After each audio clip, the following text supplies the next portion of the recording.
अस्सलाम वालेकुम, welcome to समा मनी। ब्लॉकनामा की सबसे पहले एपिसोड में खुशामदीद। मैं हूं संकी और मैं हूं दानिश। जो मकसद इस शो का वो ये है कि एक वाइडर इकोसिस्टम बनाना पाकिस्तान के अंदर। बिल्कुल यही उम्मीद रखते हैं कि एक कौमी सतह पे एक गुफ्तगू ब्लॉकचेन के बारे में जारी रहेगी। ब्लॉकचेन इंटरनेशनल एड में भी काफ़ी इस्तेमाल हो रहा है और उसके यूज़ केसेस काफ़ी एक्सप्लोर किए जा रहे हैं। इंटरनेशनल एड से मेरा मतलब है जैसे एक फाइनेंशियल इंस्टीट्यूशन है IMF या वर्ल्ड बैंक, वो जब किसी मुल्क पाकिस्तान जैसे मुल्क को एड देता है अपने कुछ शराइत रखता है, उन पे अमल करना लाजमी होता है। बिल्कुल। हमने देखा है कि अक्सर पाकिस्तान उन रिक्वायरमेंट्स को मीट नहीं कर पाता और वो जो पैसा आता है जो एड पता चलता कहाँ गया। बिल्कुल। और अभी जो सैलाब आए हैं मुल्क में, अफसोसनाक तरीन पाकिस्तान की तारीख में सबसे बड़ा हादसा, और जिस तरह से उसने तबाही फैलाई है और उसकी जो रिकवरी अब जो रहेगी उस पर काम करने की, उसमें तो मेरे ख्याल से सालों लग जाएंगे, 8-10 साल लग जाएंगे उसमें इतना। और सबसे ज़्यादा अफसोस की बात यह है कि सालों से ये सैलाब आते जा रहे हैं और लोगों को पता है कि भाई, इवन लोगों को ये भी पता होता है कि कहाँ से आएगा, क्या होगा, कितना पानी होगा वगैरह वगैरह, लेकिन या तो गवर्नमेंट की तरफ से हेल्प नहीं होती या लोग जो है ना अपनी ज़िद में वो समझते हैं कि भाई हमने जो है अगर एक्सेस दे दिया किसी इदारे को कि भाई आप फलानी जगह एक बंद खड़ा कर दें व्हाटएवर, तो जैसे हमारी ज़मीन चली आएगी। इस तरह के मसले मसाइल हैं जिसकी वजह से, और वो मेरे ख्याल से जो मैंने देखा कि पूरा साल एक फ्लड आता है, पूरा साल वही मसले मसाइल में लगता है कि अब अगली बार के लिए ऐसा करना है कि कुछ भी नहीं होगा, और उससे बुरा हो जाता है। वर्ल्ड बैंक की एक रिपोर्ट है और वो अपना जो है बजट में, वर्ल्ड बैंक जब एड का जो उनका बजट है तकरीबन 60% अपना बजट वैलिडेशन में खर्च करते हैं, जहाँ पर वो ये इंश्योर कर रहे होते हैं कि जो हमारा जो पैसा जा रहा है एड के सही जगह जा रहा है, किसी की जेब में जा रहा है। बिल्कुल। हाँ। तो अब इस चीज़ blockchain single point of failure, तो हमने पहले ही जिक्र किया कि वो अच्छी तरीके से काउंटर करता है और एक ऑल्टरनेटिव प्रोवाइड करता है। तो मिसाल के तौर पे ये जो 350 मिलियन वर्ल्ड बैंक ने पाकिस्तान को देने का वादा किया है और सैलाब के मुतासिरीन को पहुंचाने का, तो वो अब वो पायलट प्रोग्राम लॉन्च कर रहे हैं। वो ऐसी टेक्नोलॉजी का फ़ायदा उठा के वो ऐसी दीगर प्लेटफॉर्म लॉन्च कर रहे हैं जहाँ पे वो ट्रैक कर सकें। यहाँ ये बताना बहुत ज़रूरी है कि अभी हमें सिर्फ वर्ल्ड बैंक से $350 मिलियन नहीं मिल रहा है, बल्कि ओवरऑल इंटरनेशनल इदारे जो हैं हमें $1 बिलियन से ऊपर के अभी तक प्लेज कर चुके हैं हमें देने के लिए। और मसला ये है, इसको हम डिस्कस इसलिए कर रहे हैं कि लोग परेशान हैं, लोग सोच रहे हैं कि भाई मैं अगर अपने 5,000 भी दे रहा हूँ, 10,000 भी दे रहा हूँ, तो वो जो गरीब मुझे टीवी पे नज़र आ रहा है, वो जिसका जो है घर बह गया या जिसके जो है मवेशी मर गए, जिसकी फसलें तबाह हो गई हैं, उस तक ये जाएगा या ये किसी और को ये पैसे एंटरटेन करेंगे? इस मसले को ब्लॉकचेन किस तरह हल करेगी, इस ट्रांसपेरेंसी को? उस पे हमारे पास जो है कुछ केस स्टडीज़ हैं जो अब ये जर्मनी की जो जिसकी हम जिक्र कर रहे हैं KfW, उन्होंने ट्रू बजट के जो प्रैक्टिकल इम्प्लीमेंटेशन है बुर्किना फासो जैसे अफ्रीकन मुल्क में, जॉर्जिया में, ब्राज़ील में, इथियोपिया में इनका अमल किया है। और व्यूअर्स जो हैं उनकी जो रिसर्च और जो इम्प्लीमेंटेशन है वो सर्च कर सकते हैं ऑनलाइन गूगल पे और यूट्यूब पे, और वो देख सकते हैं कि उन इलाकों में किस तरह से ब्लॉकचेन ने ऑलरेडी काम शुरू हो गया इसके ऊपर। हाँ, ये एक जर्मनी सबसे बड़ा कंट्रीब्यूटर है एड का, यूरोप में सबसे बड़ी इमदाद उनकी तरफ से जाती है। और ये जो हम जिस केस की बात कर रहे हैं, इसको व्यूअर्स जो हैं गूगल पे ऑनलाइन सर्च भी कर सकते हैं। ट्रू बजट नाम है इसका, TRU बजट, BUDGET, इसका सर्च किया जाता है। एक और मैं तुमसे सवाल इधर ये करना चाहूँगा, और ये बात सबको ही पता है कि इमदाद जो आती है तो खाने के सूरत में आती है जो आवाम तक पहुँचती है, या कपड़ों की सूरत में। जो सबसे ज़्यादा ज़रूरत पड़ती है उन इलाकों में उन मुतासरीन को, वो कैश की होती है। कैश उनको कोई नहीं दे रहा होता, ये बाकी सब चीज़ें दे रहे होते हैं। तो अगर किसी भी जिनके नेक इरादे हैं, जो वाकई में मदद करना चाहते हैं और उनको वो चाहते हैं कि कैश उन तक पहुंच जाए, सबसे ज़्यादा करप्शन भी उधर ही होगी। तो ऑक्सफैम एक ब्रिटिश फाउंडेशन है, उन्होंने एक और ब्लॉकचेन को लेके एक एक्सपेरिमेंट किया और कैश के तौर पे पहुंचाने की कोशिश करी। वनाटू जैसे आइलैंड में, ये वो आइलैंड है जो तकरीबन साल में 10 महीने जो है वो कुदरती आफतों का शिकार रहता है। सैम्पो और कंसेंसस सॉल्यूशंस के साथ मिलकर, बल्कि उसका नाम है प्रोजेक्ट अनब्लॉक कैश, ये मई 2019 में स्टार्ट हुआ था और इसमें इन्होंने एक एक्सपेरिमेंट ये किया कि भाई वो जो दानिश बात कर रहे थे कि भाई लोगों तक कैश नहीं पहुंच पाता उनको, और आप बोलेंगे भाई डिज़ास्टर में है वो, उनको मदद तो मिल रही है ना, लेकिन अगर वो किसी टेम्परेरी किसी ऐसे इलाकों में जा रहे हैं जहाँ पे उन्हें खुद खरीदो फरोख्त करनी है, तो लोग तो शायद उनको समझेंगे कि वो क्या करेंगे, वो बोलेंगे हम वो होता है ना कोई डिज़ास्टर आता है, लोग जो है फेक वो माली इमदाद के लिए पहुंच जाते हैं कि हम भी वहीं से आए हैं, जबकि वो होते यहीं के मकामी है, लेकिन वो कहते हैं भाई हम जहाँ भी जिस भी जगह डिज़ास्टर आए हम वहाँ से आए। तो ऐसा अभी भी कराची में इस तरह की चीज़ें हो रही हैं। तो उसको ट्रांसपेरेंट करने के लिए, उस पूरे प्रोसेस को जो है ना फूल प्रूफ करने के लिए जो लोग ज़रूरतमंद हैं उन तक इमदाद पहुँचे। तो ये वनाटू एक आइलैंड है, उसको लेके इन्होंने इनिशियली ये पूरा प्रोजेक्ट अनब्लॉक कैश पे काम शुरू किया था। बिल्कुल, और उसका कैश एंड वाउचर असिस्टेंट या एड कहेंगे उसको, तो वो वाउचर के तौर पे लोगों तक कैश पहुंचा रहे थे। उन्होंने किया ये कि एक तो लोगों को उनके स्मार्टफोन में ऐप इंस्टॉल करवाई, और जो टीम थी ऑक्सफैम की वहाँ पर उस इलाके में, वो मेक श्योर कर रही थी कि वो जो ऐप में जो बैलेंस है वो कैश के तौर पे उन्हीं के पास हो। और इवन दुकानदारों को उन्होंने रजिस्टर करवाया, दुकानदार रिसीवर बन गए, हाँ, ताकि वो जाएं तो वो जैसे एप्पल पे है इसकी तरह फोन से पे कर दें। अच्छा, हाँ, बिल्कुल बिल्कुल बिल्कुल। इम्प्लीमेंटेशन जाहिर सी बात है मुश्किल है, एक इनिशिएटिव होगा वो तभी पूरी होती है, लेकिन ये कई कामयाब मिसाल है कि कैश के तौर पे लोगों ने इस चीज़ का फ़ायदा उठाया, और क्योंकि वाउचर था तो जिस बंदे को मिला है सिर्फ वही उसको अवेल कर सकता है। बिल्कुल बिल्कुल, और कोई इसका फ़ायदा गलत जो है ना इस्तेमाल नहीं कर सकता उस चीज़ का। और हम अक्सर जिक्र करते हैं कि ब्लॉकचेन इन चीज़ों को सॉल्व कर सकता है, इनकी एप्लीकेशन है, लेकिन ब्लॉकचेन एक टेक्नोलॉजी ही है, उस पर कामयाब तरीके से उस पर अमल करना ये हम सब का काम है। वो एक सहूलत दे रहा है, वो हर चीज़ का जादू छड़ी नहीं है कि वो हर चीज़ पे जो है ना वो सारे मसले हल कर देगा। तो ये जो प्रोजेक्ट अनलॉक कैश है, ये काफ़ी इसकी मिसाल काफ़ी दी जाती है। व्यूअर्स इसको भी सर्च कर सकते हैं और इसके बारे में मज़ीद डिटेल्स भी जान सकते हैं प्रोजेक्ट अनलॉक कैश के नाम से। और सबसे बड़ी चीज़ ये कि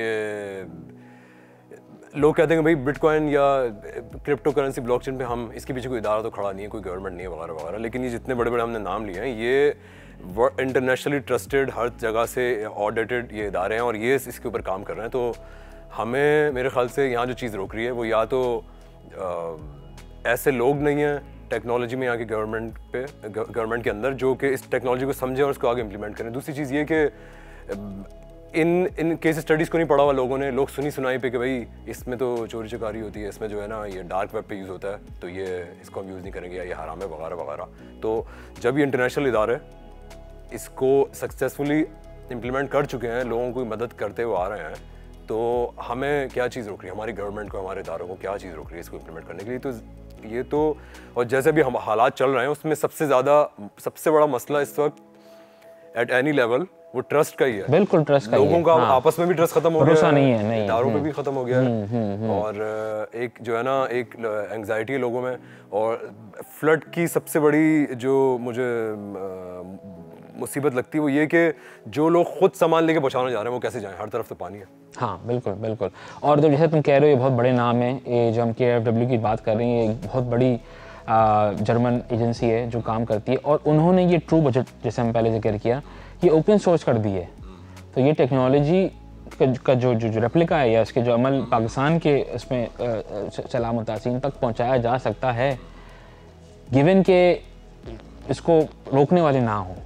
ठीक है, अगर हम वाकई अगर चाहते हैं वाकई में कि ये इलाके आगे बढ़ें और जल्दी से रिकवरी हो इन इलाकों की, तो ऐसे इनिशिएटिव्स को हैं हमारे पास, उनका सिर्फ एक रोल मॉडल के तौर पे लेकर सिर्फ इधर इम्प्लीमेंट करने। और एक और चीज़ ये कि ओपन सोर्स का मतलब ये होता है कि जिस कोडिंग से ये पूरा इनका सिस्टम बना है वो उन्होंने ओपन कर दिया, आप उसको देख सकते हैं, आप उसको कॉपी इंप्लीमेंट करें, वो आप कोई कॉपीराइट्स नहीं उसके ऊपर, और आप जो है ना उस चीज़ को ये हाँ यही बिल्कुल ओपन सोर्स यही है कि सबके लिए खुला है, वो एक प्रोप्राइटरी सॉफ्टवेयर नहीं है, एक प्राइवेट या किसी का सॉफ्टवेयर नहीं है, सबके लिए खुला है। जो इस चीज़ को समझते हैं उस चीज़ को इम्प्लीमेंट कर सकते हैं। अच्छा जी, ये तो था हमारा ब्लॉकचेन का पाकिस्तान में स्टेटस, और उसके ऊपर एक बहुत ही मुख्तसर सा तबसरा। ये गुफ्तगू बहुत लंबी है और ये आने वाले प्रोग्राम्स में चलती रहेगी। अभी हमारे साथ बहुत इंटरेस्टिंग गेस्ट हैं, और हमारे तबसरे में ऐसा लग रहा था जैसे पाकिस्तान में कुछ भी नहीं हो रहा, पाकिस्तान में बहुत कुछ हो रहा है, और इसी हवाले से उन गेस्ट के साथ हम ब्लॉकचेन, उसके यूज़ केसेस, वो लोग ब्लॉकचेन पे क्या काम कर रहे हैं, ये सब डिस्कस करेंगे। Stay tuned. गुज़िश्ता कई सालों से हम देख रहे हैं कि ब्लॉकचेन की इंडस्ट्री बहुत तेज़ी से तरक्की कर रही है। आज से तकरीबन 10 साल पहले चंद लाख डॉलर्स की इंडस्ट्री अब खरबों डॉलर्स की इंडस्ट्री बन चुकी है। इस इंडस्ट्री की तेज़ी से बढ़ती हुई तरक्की को देखकर ख्याल आता है कि पाकिस्तान में इस इंडस्ट्री पर क्या काम हो रहा है और पाकिस्तान में इसका मुस्तकबिल क्या है।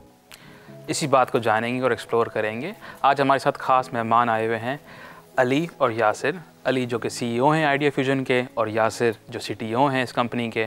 इनका ताल्लुक़ इस्लामाबाद से है और ये पाकिस्तान की उन चंद कंपनीज़ में से है जो ब्लॉकचेन पे डेवलपमेंट पे काम कर रही हैं। अस्सलाम वालेकुम। वालेकुम। अली और यासिर, थोड़ा सा तारुफ करवाइए अपना और आपकी कंपनी का, किस तरह से आप इस तरफ इस इंडस्ट्री में आपका रुझान हुआ और कैसे आपने चैलेंजेस को सामना करके अपनी तरक्की करी। अस्सलाम वालेकुम everyone. So we actually started back in 2013, जो कि इनिशियली हमने चूँकि उस ज़माने में मोबाइल ऐप डेवलपमेंट का बहुत ज़्यादा रुझान था, so initially our strength was there. We developed multiple apps and uploaded it over Play Stores, App Stores. उसके बाद विंडोज़ फ़ोन का उस ज़माने बिल्कुल नया विंडोज़ फ़ोन लॉन्च हुआ था, so we actually try to capture that market initially. 2016 में we move completely towards blockchain, जबकि मतलब कह लें कि इतनी कम्युनिटी भी बिल्ड नहीं हुई थी, it was in its infancy phase. तो इस लिहाज से हमें इनिशियली मतलब कह लो कि उसमें ग्रो करने में काफ़ी मुश्किलात का सामना करना पड़ा because of lesser documentation, but alhamdulillah things got better with time. Industry adoption बढ़ी, use cases increase हुए, एक totally new paradigm open हुआ, so we became one of the few pioneers in Pakistan. किस टूल सेट पे आपका ध्यान रहता है इसमें ब्लॉकचेन में काम करते हुए? टूल सेट से अब अगर टेक्निकली बात करें तो टेक्नोलॉजी इस तरह से इवॉल्व हो रही है तेज़ी से। तो पहले से मतलब जब 2015-16 में जो टेक्नोलॉजी या जो टूल सेट थे वो आहिस्ता आहिस्ता इम्प्रूव होते गए। इसके अलावा लोगों ने मतलब डिफरेंट तरीके से जो प्रॉब्लम्स इसमें आ रहे थे वो सॉल्व करते गए। तो अभी मतलब ये है कि वो बिल्कुल ही ओवरऑल जो पहले स्टार्ट था और अभी जो है काइंड ऑफ काफ़ी चेंज हो चुका है। लेकिन अगर हम बात करें कि किस तरह की लैंग्वेजेस पे काम होता है अगर इसके लिए, तो पहले ज़्यादा इथीरियम की जो स्मार्ट कॉन्ट्रैक्ट की डेवलपमेंट होती है उस पर सॉलिडिटी का ज़्यादा रोल रहा है। उसमें ज़्यादा अगर उसकी बेस बनाने के लिए ये है कि जावास्क्रिप्ट वगैरह की अगर थोड़ी अंडरस्टैंडिंग है तो बहुत इजीली लोग एडजस्ट हो जाते हैं। फिर अब पिछले 1-2 सालों से जो लैंग्वेज जो ज़्यादा यूज़ हो रही है वो रस्ट लैंग्वेज है, और उसके ऊपर काफ़ी ज़्यादा एक्सटेंसिवली स्मार्ट कॉन्ट्रैक्ट डेवलपमेंट और ये इनके कोर ब्लॉकचेन डेवलपमेंट उसमें ज़्यादा हो रही है। अच्छा, ये बताएं आपको इंस्पायर किस 3-4 साल का था। मेरे एक चचा हैं, वो PCSIR में जो है वो इलेक्ट्रिकल इंजीनियर थे। तो आई ग्रू अप विद कंसोल्स, तो सब कुछ खेलते खेलते जब काउंटर स्ट्राइक मैंने खेलना शुरू किया 2003 में, तो मेटावर्स NFT मुझे इसलिए जल्दी समझ आ गया, मेरा रुझान इस तरफ इसलिए हुआ कि इस टीम पे भी ट्रेडिंग होती है, सही है, डोटा के आइटम्स की ट्रेडिंग होती है एटसेट्रा, वही सेम चीज़ें जो है ट्रेडिंग की एक मार्केट प्लेस है। यहाँ तो बस फ़र्क ये है ना कि डिसेंट्रलाइज्ड है, वो सेंट्रलाइज्ड है एटसेट्रा। तो मैंने कहा भाई ये इसी की एक जो है ना, इसी की एक एवोल्यूशन है। तो आप लोग क्या शुरू से ही टेकी बच्चे थे या किस चीज़ ने आपको इसमें इतना पैशनेट कर दिया कि आप इतना इतना एग्रेसिवली इसमें काम कर रहे हैं? जो इसमें सबसे ज़्यादा इंटरेस्टिंग हमें ज़्यादा जो इसमें ज़्यादा लगता था, इसके यूज़ केसेस बहुत ज़्यादा इंटरेस्टिंग थे, जिसको देख के हमें मतलब बड़ा फीलिंग्स होता था कि यार कि इस तरह के जो Web3 के सॉल्यूशंस बन रहे होते थे। मुझे याद है जब 2016-17 में हम थे तो एक बड़ा इंटरेस्टिंग सा यूज़ केस था कि इसको सॉल्व करने के लिए कि नॉर्मली जो घरों में ये जो आज रेंट पे जो लोग रहते हैं, या रेंट अ बाइक है, रेंट अ कार है, तो उन्होंने उसमें लॉकिंग सिस्टम ऐसा बना दिया कि Web3 का सोल्यूशन है, आपने पहले प्री लोड कर लिया और उसके बाद जैसे ही एंड हुआ वो वहीं पे गाड़ी या घर लॉक हो जाएगा ऑटोमेटिकली। तो मतलब इस तरह के सॉल्यूशंस जो थे ना, जो विदाउट सेंट्रल अथॉरिटी के जो आ रहे थे, तो उस चीज़ ने हमें ज़्यादा अपील किया। ये आप बहुत मज़े की बात कर रहे हैं, ये कनेक्ट होती है इंटरनेट ऑफ थिंग्स से भी, जिसकी डिवाइसेस हैं, उसी पे बात करेंगे। अब ये जो फोर्थ इंडस्ट्रियल रेवोल्यूशन जो आ रही है, जिसकी तरफ सबका ध्यान, आर्टिफिशियल इंटेलिजेंस जिसमें शामिल है, क्लाउड कंप्यूटिंग भी है, तो पाकिस्तान में रहते रहते आई एम क्वाइट श्योर कि आपने चैलेंजेस फेस किए होंगे इसकी डेवलपमेंट की तरफ, आपको सेटबैक्स भी मिले होंगे। तो आपको क्या लगता है कि पाकिस्तान में रहते रहते एज अ कंपनी जो ब्लॉकचेन में फोकस कर रही है, क्या चैलेंजेस आगे देखते हैं आप? सबसे बड़ा चैलेंज जो मैं आपको बताऊं वो है कि ट्रेंड ह्यूमन रिसोर्स, जो कि मतलब कह लो मेजरली ओवरऑल कंप्लीट पूरी आईटी इंडस्ट्री ही फेस कर रही है। मतलब even after 16 years of professional education we are not able to produce a talent which is what you must say capable of being put in front of the world to actually present things confidently. तो इसलिए सबसे बड़ा challenge मैं ये कहूँगा कि human resource being, and अफसोस की बात ये है कि being human resource centric country, जहाँ पर which is there to actually provide a human resource to the world operations, right.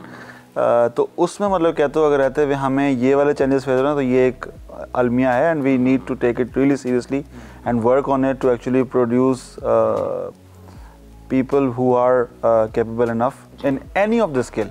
अच्छा, ये बताएं, क्योंकि ये माना जाता है ये ग्लोबल टेक्नोलॉजी है, एक्सेसिबल टेक्नोलॉजी सबके लिए है, तो फ्रीलांसिंग जो प्लेटफॉर्म है, जो जॉब्स आपको ऑनलाइन मिल जाती हैं, वो सबके लिए खुला है।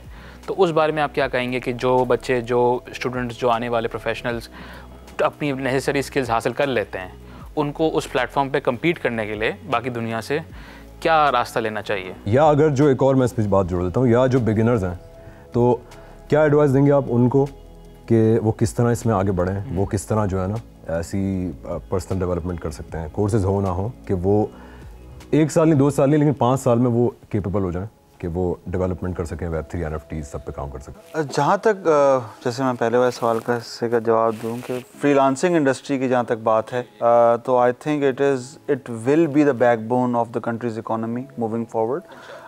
लेकिन मैं कहूँगा कि उसमें जो एक चीज़ जो बहुत ज़्यादा मिसिंग है वो प्रोफेशनल ट्रेनिंग और सॉफ्ट स्किल डेवलपमेंट है उन लोगों की जिन्होंने दुनिया से इंटरेक्ट करना है। बिकॉज फ्रीलांसिंग में you are competing with the world, whatever project is coming in the market, everybody is striving to go for it, everybody is trying to get it, everybody will have different professional skills, soft skills to present their what they have done. तो एक मुझे लगता है कि जो चीज़ हमारी missing है वो initial training to be a freelancer as well, वो एक मिसिंग पार्ट है which should be there before actually presenting ourselves as a biggest freelancing country.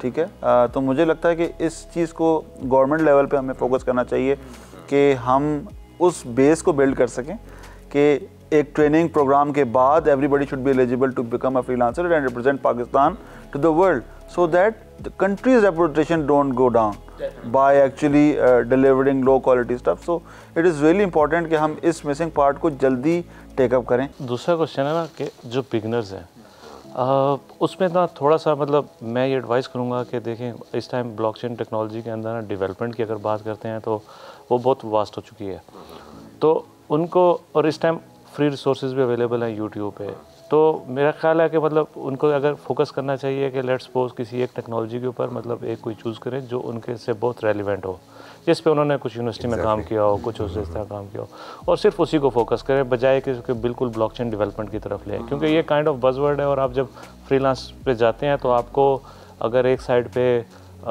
Let's suppose अगर एक साइड पे NFT डेवलपमेंट का एक उनकी लर्निंग स्किल है और दूसरी साइड पे आपको किसी और तरह का यूज़ केस मिल रहा है, तो आपको फोकस करना है सिर्फ उसके ऊपर कि भाई जिसकी आपने लर्निंग की है, जिसकी आपने थोड़ा सा टेक्निकल स्किल जो यूट्यूब से देखे हैं या उसके अपने डॉक्यूमेंटेशन से देखें। अच्छा, आप ये बताएं कि आप ब्लॉकचेन डेवलपमेंट में और ये NFT मेटावर्स में किस किस तरह के प्रोजेक्ट्स हैं जिन पर आप काम करते रहे हैं, काम कर रहे हैं, और क्या आपके सारे क्लाइंट्स जो हैं वो इंटरनेशनल हैं, क्या लोकल कुछ प्रोजेक्ट्स भी हैं या क्लाइंट्स हैं जिनके साथ आप काम कर रहे हैं?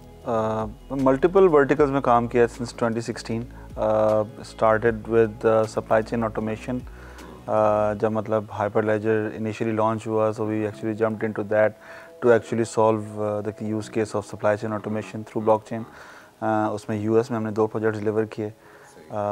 उसके बाद health care was our core strength at that time, जिसमें मतलब कह लें कि बिल्कुल नया NFT का कॉन्सेप्ट आया था, तो we actually developed a concept of digital prescription over blockchain to be shared among all the stakeholders of medical supply chain जो है हमारी इंश्योरेंस कंपनीज का प्रोसेस, उसके थ्रू मैंने इवन उनके डाउस भी बने हुए देखे हैं, हॉस्पिटल्स के भी डाउस बने। एब्सोल्युटली। तो that we worked on that heavily. उसके बाद we recently move towards blockchain based gaming, जिसमें मतलब हमने VR बेस्ड अनरियल इंजन पर गेम्स डेवलप कर रहे हैं, जिसमें NFT consumption and reselling of those assets that are build within the game, ठीक है, a game with an economy. तो मतलब कह लो उसमें हमने अपना इंफ्रास्ट्रक्चर भी डेवलप कर लिया है and will be going live इंशाल्लाह in about 2 months। So that's kind of our vision for the next 2 years, to actually completely taking over the metaverse space and also jumping into the real estate क्योंकि मतलब बिल्कुल तो real estate is also a great use case that we are working on at the moment and for the past times as well, जिसमें मतलब कह लो कि NFT based mapping of different real estate assets and ensuring that we have all the regulatory things covered within it.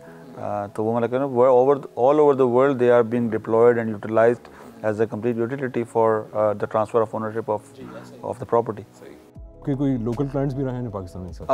We have been trying to work it out कि मतलब हमारा local adoption बढ़े, because that's kind of a easy market to go to. International तो of course there is a lot of competition, लेकिन अभी currently we are facing challenges with the adoption of the technology because already मतलब कह लो बहुत इतने मतलब strong processes implement होते हैं and people are not seeing cost benefit and thing in this in order to move towards moving their process completely towards blockchain. So but we are constantly trying to actually give awareness and build their interest into getting into Web 3.0, because if we don't move towards this we would become obsolete in about 2 to 3 years time. So that's really important and every big organization is thinking towards it as बस it's about time कि वो कब इसको pursue करना चाहते हैं। हाँ, मेरे ख्याल से भी P2E गेमिंग जो है, प्ले टू अर्न का कॉन्सेप्ट जो है, वो आई थिंक वो फ्यूचर है और वो फ्यूचर आ चुका है, क्योंकि नाज़रीन को अगर पता हो और आपको तो पता ही होगा, Axie Infinity गेम जो है उसने जिस तरह से बूम लिया कि वो पहले क्या था, चंद डॉलर्स के उनके टोकन मिलते थे, वो हज़ारों लाख डॉलर, वो एक $multi-million वो इंडस्ट्री बन गई है। और उससे ये भी पता चलता है कि किस तरह जो अंडर डेवलप्ड कंट्रीज़ हैं उसमें जो यंग जनरेशन है वो किसी न किसी तरह अपने खर्चे पूरे करने के लिए वो किसी न किसी तरह अर्न करना चाहते हैं। और स्ट्रीम पे ट्रेडिंग करने के लिए जो मेरे दोस्त CS खेलने वाले, डोटा खेलने वाले हैं, उन्हें अंदाज़ा होगा कि स्ट्रीम ट्रेडिंग में इन्वेंट्री को बेचना, फिर वो पैसे निकालना, $100 की आप चीज़ बेचते हैं, आते आते $40 बन जाता है और आप बोलते हैं यार मेरे सारे पैसे कहाँ पे चले गए। अच्छा, इस पे हम जितने भी एपिसोड्स करेंगे, अभी जो हमने एपिसोड किए, इसका टेक अवे ये है कि ब्लॉकचेन एक ग्रोइंग इंडस्ट्री है, इसकी कहीं डिग्री नहीं है, इसको कहीं सही से आवर्स के साथ अभी पढ़ाया नहीं जा रहा। तो जो लोग भी इसमें काम कर रहे हैं, हम लोग ये पर्सनल इंटरेस्ट से और पर्सनल जो है ना, रातों को जाग के खुद ही पढ़ के, खुद ही रिसोर्सेज, वो किसी का इन्होंने वेट नहीं किया कि कोई आता और इनको सिखाता। और सबसे बड़ी बात यह है कि ये पाकिस्तान में इतने बड़े बड़े जो भी इनके प्रोजेक्ट्स हैं इनके साथ काम कर रहे हैं, ये बाहर भी जा सकते थे लेकिन यहीं रह के इस इंडस्ट्री को ग्रो कर रहे हैं। तो ये हमारा एक एसेट है ब्लॉकचेन इंडस्ट्री में। ब्लॉकनामा की तमाम अपडेट्स से इन टच रहने के लिए हमारा फेसबुक पेज लाइक कीजिए और यूट्यूब पे अपना सब्सक्राइब करें। जो व्यूअर्स अभी भी हमें देख रहे हैं एंड तक, आप लोगों के लिए टिप है। क्रिप्टो की दुनिया, ब्लॉकचेन की दुनिया में अक्सर एक प्रोजेक्ट की कामयाबी उसके कॉइन मार्केट कैप से देखी जाती है, या मार्केट कैपिटलाइजेशन से देखी जाती है। लेकिन टिप ये है कि कैप के अलावा और भी चीज़ें ज़रूरी हैं, जैसे कि उस प्रोजेक्ट की टीम, क्या वो पब्लिक हैं या प्राइवेट हैं, क्या उन सब की लिंक्डइन की प्रोफाइल्स हैं, क्या वो किसी की तस्वीर वाज़ेह नहीं है। उसके अलावा उनके बिजनेस मॉडल देखें, उनका फ्यूचर देखें, उनका रोड मैप सही से पढ़ें और देखें वो फ्यूचर या मुस्तकबिल में वो क्या हासिल करना चाहते हैं। कैप और मार्केट कैप सिर्फ वक्ती दिखाता है फ़िलहाल, मुस्तकबिल में वो हमेशा बदलता रहता है। प्रोग्राम कब ख़त्म होता है ये थी ब्लॉकनामा की सबसे पहली एपिसोड, जिसमें आपने हमारा इंट्रोडक्शन देखा, शो का इंट्रोडक्शन आपको पता चला, और जो हमने केस स्टडीज़ डिस्कस किए हैं, इस सब के बारे में हमें अपनी राय से आगाह करें। ट्विटर पर, फेसबुक पर हमारे साथ कनेक्ट हो। Thank you for watching Blocknama. See you next week. खुदा हाफिज़।